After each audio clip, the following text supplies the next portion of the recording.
नमस्कार,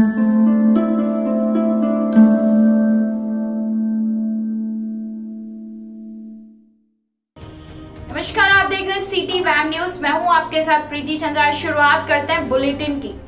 आज हम आपको दिखाएंगे एसएसपी दिनेश कुमार पी क्यों बोले थैंक यू सहारनपुर, क्यों जिद पर अड़े दवा विक्रेता। इनके अलावा सहारनपुर की और भी बड़ी खबरें हैं, लेकिन उससे पहले अगर आपने हमारे चैनल को सब्सक्राइब नहीं किया तो अभी सब्सक्राइब कर लीजिए, ताकि आपके शहर की हर खबर सबसे पहले आप तक पहुंचे। आप भी सोच रहे होंगे कि ऐसा क्या हुआ कि सहारनपुर के एसएसपी को ट्वीट कर थैंक यू सहारनपुर बोलना पड़ा। तो आपको बता दें कि पुलिस प्रशासन द्वारा लगातार अलविदा जुमा नमाज को घर में ही अदा करने की अपील की जा रही थी, जिसमें मुस्लिम वर्ग के लोगों ने पूरा सहयोग किया, जिस पर एसएसपी ने ट्वीट कर सहारनपुर में सहारनपुर वासियों को धन्यवाद किया। ननौता के मेडिकल स्टोर संचालकों ने की दुकानें बंद। एसओ प्रवीण कुमार पहुंचे। दवा विक्रेताओं के बीच घंटों चली मशक्कत के बाद स्टोर संचालकों को शांत करते हुए थाने आकर बातचीत करने को बोले एसओ। जानिए क्या है पूरा मामला दवा विक्रेता की जुबानी से। ये सभी सदस्य इस बात से नाराज हैं कि ये लॉकडाउन का ये इस तरह का दुकानें एक साइड का खोलने का निर्णय लिया गया है, लाइट राइट का। एक साइड में लेफ्ट वाली साइड में हमारी दुकानें नहीं है, इसलिए ये दिक्कत आ जाएगी कल को कि अब वो राइट वाली कल को बंद हो जाएगी, तो कल को दिक्कत ये होगी कि सामान कहाँ से मिलेगा, दवाइयाँ कहाँ से मिलेगी, जो मरीज हैं परेशान होंगे। तो इसलिए सबने निर्णय ये लिया है कि अगर इस तरह की बात है तो वो सभी बंद कर देते हैं, चाहे एक हफ्ता बंद रहे चाहे एक महीना बंद रहे, तो सभी बंद करके रखेंगे बस। सहारनपुर पुलिस को मिली बड़ी सफलता, पुलिस के लगे हाथ 7 अभियुक्त। वरिष्ठ पुलिस अधीक्षक के निर्देशन में गोकशी करने वालों के विरुद्ध चलाए जा रहे धरपकड़ अभियान के तहत थाना गंगो पुलिस द्वारा अभियुक्तों अकबर, अमजद, हमीद, रुखसाना, सब्बो, आसमा, फिरदौसिया को 300 किलो गोवंश मांस व मांस काटने के उपकरण, एक गाय, 2 बच्चियां व 2 मोटरसाइकिल के साथ गिरफ्तार किया व अन्य 7 अभियुक्त मौके से फरार हो गए, जिनकी तलाश पुलिस द्वारा जारी है। लॉकडाउन के कारण भक्तों का भी छीना रोजगार। जी हां, हम बात कर रहे हैं उन कलाकारों की जो जागरण कर अपना भरण पोषण कर रहे थे। आइए आपको सुनाते हैं क्या बोल रहे हैं माता रानी के भक्त। जी, मैं पंडित सचिन भारद्वाज। आज जो हम इकट्ठा हुए हैं artist and sound association Uttar Pradesh, ये हमारी जो मेन ब्रांच है लखनऊ में है। आज हम जो इकट्ठा हुए हैं जागरण मंच व आपके जो हमारे से जो संगीत से जुड़े हुए कलाकार हैं, आज इस कोरोना महामारी में वो खाने से भी तरस रहे हैं। इस कागार पर, भूख की कागार पर पहुंच गए। आज हम डीएम साहब के पास आए हैं कि कुछ खाद्य सामग्री या धन से जिससे भी जो भी मैक्सिमम हो पाए उनकी सहायता हो।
हमने देखा ही है किस तरीके से कंट्रोल हुआ है सहारनपुर में, लेकिन सब चीज़ की व्यवस्था, जिस तरीके से व्यापार दुकानों के लिए सभी व्यवस्थाएं हो रही हैं, थोड़ा सा हम खिलाड़ियों को लेकर चिंतित थे। उस विषय में यहाँ पर मिलने के लिए आए थे, क्योंकि खिलाड़ियों का अगर हम देखें कि स्टूडेंट्स का जैसे होता है, अभी हम देख भी रहे हैं कि ऑनलाइन एजुकेशन एंड काफ़ी बच्चों को दूसरी क्लास में प्रमोट भी किया गया है, पर खिलाड़ियों को इस तरीके से नहीं किया जा सकता। ऐसा नहीं हो सकता कि आज वो सिल्वर मेडल है तो कल को हम उन्हें प्रमोट करके गोल्ड दे दिया जाए उनको, तो क्योंकि उनका अपने शारीरिक क्षमता के आधार पर है और शारीरिक क्षमता जो बढ़ेगी वो प्रैक्टिस से ही बढ़ती है। तो हमारा उनसे आग्रह है कि जिमों को कमर्शियली ना खोल के कम से कम उन खिलाड़ियों के विचार किया जाए जो राष्ट्रीय अंतर्राष्ट्रीय स्तर पर और जॉब्स के लिए प्रिपरेशन कर रहे हैं, क्योंकि एक आयु सीमा भी होती है। अन्यथा इसका एक नेगेटिव खिलाड़ियों के उसमें इसलिए जाएगा कि अगर इस तरीके से उनके बारे में विचार नहीं किया गया तो आने वाले टाइम में उन खिलाड़ियों का भविष्य कुछ रहेगा ही नहीं, क्योंकि उनके लिए एक आयु सीमा भी है, सब चीज़ें वो निकल जाएगी तो तब कब क्या करेंगे उसके बाद। और खिलाड़ी तो इसके अलावा कुछ जानते भी नहीं है कि वो कोई और रोज़गार कर लेंगे। तो उसी चीज़ को लेके हम यहाँ पर उनकी जो इतने समय से वो प्रैक्टिस करते आ रहे हैं, इतना अपने जीवन का एक ऐसा समय उन्होंने अपने गेम्स को दे दिया है, उसके बारे में उस चीज़ को ध्यान में रखते हुए उन खिलाड़ियों के बारे में थोड़ा सा जैसे 31 तारीख को हमें आश्वासन दिया कि 31 के बाद हम जो है इस विषय में सोचेंगे खिलाड़ियों के बारे में, तो हमें जो है कि उन्होंने पूरा का पूरा आश्वस्त कर दिया उस चीज़ को लेके। प्रशासन द्वारा स्पेशल श्रमिक ट्रेन के क्रम में आज फिर 1600 प्रवासी मजदूरों को जनपद सहारनपुर से बिहार के लिए रवाना किया गया, जहां पर प्रवासी मजदूरों को खाद्यान्न सामग्री देने के लिए अनेक संस्थाएं स्टेशन पर पहुंची।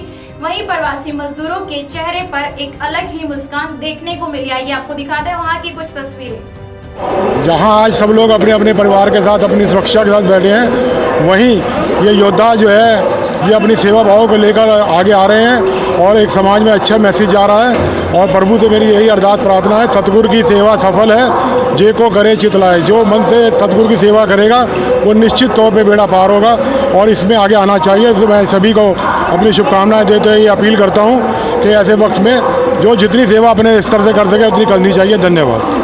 अवनीत कौर, भारतीय जनता पार्टी की अल्पसंख्यक मोर्चे की क्षेत्रीय उपाध्यक्ष हूँ। Hands to Care Welfare Society की संरक्षक। समय समय पर Hands to Care Welfare Society द्वारा हम लंगर सेवा समाज में कुछ भी किसी तरह की भी मदद होती है अवेलेबल करवाते हैं। और ख़ास तौर पर जब लॉकडाउन की ये स्थिति है तो लंगर सेवा के माध्यम से Hands to Care Welfare Society के अध्यक्ष परम बत्रा जी और हमारे महामंत्री जी और पूरी टीम मिलकर, जो भी हम सब आसपास खड़े हैं Hands to Care Welfare Society के सदस्य हैं, ये सेवा कर रहे हैं। सुबह ही हमें पता चला प्रशासन द्वारा कि एक ट्रेन जा रही है, तो हमारे अध्यक्ष जी और महामंत्री जी द्वारा आह्वान हुआ कि पूरी टीम के मेंबर यहाँ पर पहुँचे।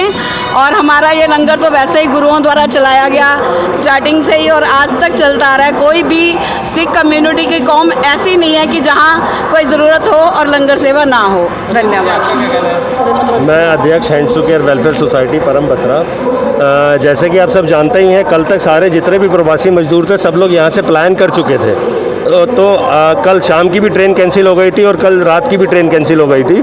तो जैसे ही आज सुबह 9 बजे हम लोगों को प्रशासन द्वारा पता लगा कि आज एक ट्रेन 12 बजे जा रही है, तो जल्दी जल्दी में हम लोगों ने सबने खीरे और नमकीन के पैकेट्स और फ्रूटी के बॉटल्स वगैरह सब हम लोगों ने एकत्रित किए और यहाँ आए। और मैं सबसे बड़ी बात आपको बताना चाहूँगा कि हमारे जो मीडिया कोऑर्डिनेटर आदित्य भारद्वाज जी, इनका जन्मदिन है। मैं सबसे चाहूँगा कि एक बार जोरदार तालियों से इनके जन्मदिन की इतनी हार्दिक शुभकामनाएं रहे। और आज के लंगर सहयोग में इनका भी एक अलग से योगदान है जन्मदिन के उपलक्ष्य में। और मैं हमारे अश्विनी जी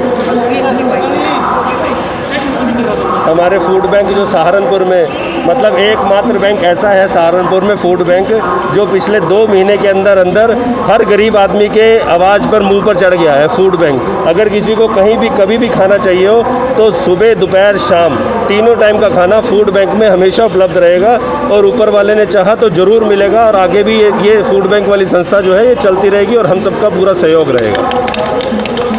इस कोरोना की घड़ी में जो सहारनपुर में यहाँ पर लोगों को दिख रहा है, सब बीत रही है, उस घड़ी में मैं अपने सहारनपुर के से सभी लोग कहना चाहता हूँ कि हम सभी लोग सहारनपुर के इस संकट की घड़ी में सभी एक साथ हैं। कोई जात पात, कोई धर्म भेदभाव कुछ नहीं है। सब मिलजुल कर अपने समाज के लिए, अपने समाज के लोगों के लिए, इन लोगों के लिए जो इस समय पीड़ित है, दुखी है, निराश्रित है, सबको भोजन पानी की व्यवस्था उपलब्ध करा रहे हैं यहाँ इस प्लेटफॉर्म से। एक्चुअली आज हमको सुबह 9 बजे ये पता लगा कि एक ट्रेन यहाँ से बिहार जाने वाली है और उसमें तकरीबन 1600 श्रमिक हैं।